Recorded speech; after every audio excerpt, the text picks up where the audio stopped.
The weather outside is frightful, but the kitchen smells delightful. We're bringing the Caribbean sunshine indoors today with a traditional rice and peas recipe. Each individual grain of rice is coated with exceptional flavor. It's grainy but not dry, and too pretty but begs to be eaten. It's the ultimate side dish to accompany anything baked, barbecued, braised, roasted, grilled, curried, or stewed. This is not just any rice and peas recipe. Today I'm sharing precise ingredients, techniques, and measurements to ensure that you have consistently excellent results every single time. So if you're interested, let's start cooking!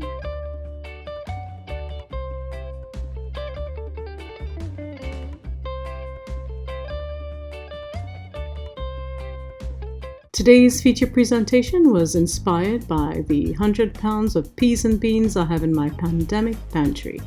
Just saying. Also inspired by the 1.5 pounds of allspice berries I purchased on Amazon with an expiration date of December 2021. So if you have any recipes requiring a load of allspice, do send it my way. Today I'm using red kidney beans. You may also use dried pigeon peas in this recipe. Using a total of 1 pound today. I'm making a large quantity, enough for a huge party of 10 to 12 people, or for a family of 4 for a couple of days. So feel free to half this recipe if that's too much for you. Or you could make the entire quantity and freeze half if that's something that works for you as well. Next, I'll rinse the beans and soak it in a large amount of water overnight, and if that's too long for you, you can soak it a couple of hours. I mentioned rinsing the beans before you soaked it, just in case you like using the liquid the beans were soaked in. But I'm not using that today because I want to give you precise measurements. In a large heavy bottom pot or stock pot, add 12 cups of water. Add the drained beans, raise the heat to high, and bring it to a boil. Once it comes to a boil, reduce the heat to medium. I'm adding 3 cloves of garlic, large cloves, and 1 tablespoon of the allspice berries, also known as pimento berries.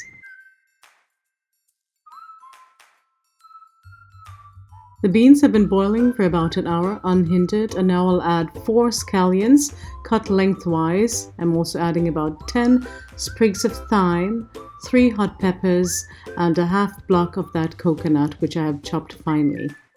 Instead of block coconut, you can use fresh coconut milk, canned coconut milk, or powdered coconut milk, as long as it does not contain any chemicals or preservatives. Next, I'll give it a good stir to try to break up the chunks of coconut, and I'll lower the heat to medium and cook for an additional 20 minutes until the beans are tender.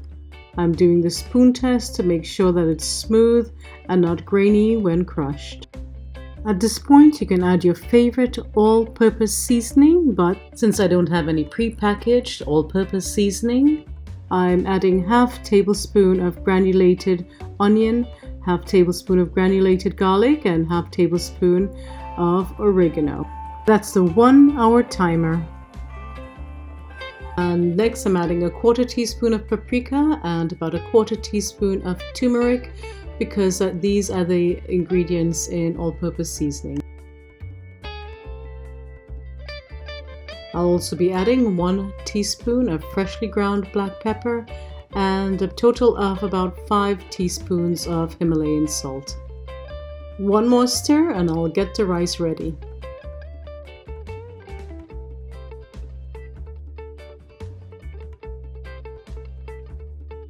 Today I'm using 3 cups of basmati rice. You can also use jasmine rice or parboiled rice for this recipe, but you may have to vary the cooking time and the amount of liquid that you use for best results.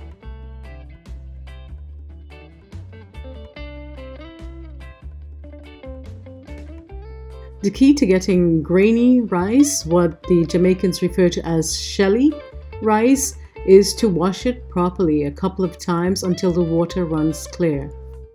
Some people remove the garlic cloves, but I'm going to crush it to make it part of the dish because I love me some garlic.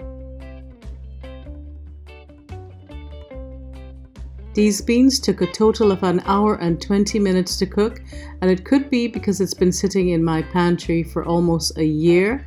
Your beans may cook faster, so that's something you need to keep an eye on.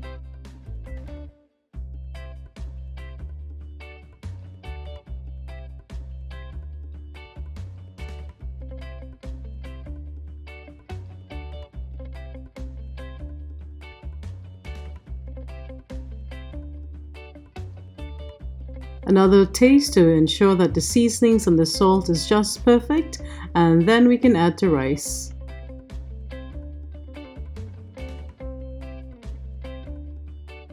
I'm adding the drained and washed rice. I'll give it a quick and gentle stir so as not to break up the rice grains, and then I'll add 3 cups of hot water. If your beans had more liquid than mine, then you will need to add less. Some people say that you need to add 1 to 2 inches above the rice. As you can see, the water is right up to the top of the rice now. I'll continue to boil it until you start to see the rice grains appear on the surface, and then I will cover, seal it properly and cover, and cook for about 15 to 20 minutes on the lowest heat on your smaller burner. And here's the newest member of our family, my sweet little boy Leo.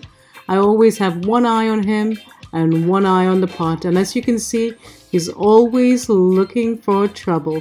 He's only 2 months old, and Trouble is his middle name. I slowed down this clip, but all this happened in less than 5 seconds. And off he runs with the paper, and it would take us 5 to 10 minutes to get him and get the paper from him. I swear he's faster than Usain Bolt himself.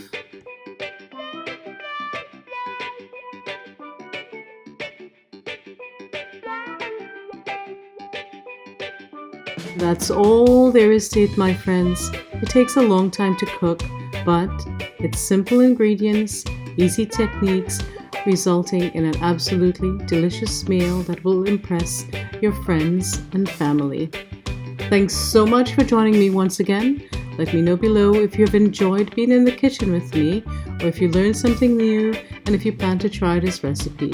Give me a thumbs up, share this video with your social media community, email or tag me on Facebook or Instagram if you try any of my recipes, and subscribe if you wish to be a part of the Cooking with Ria family. Until next time, stay safe, be well, cook, share and love.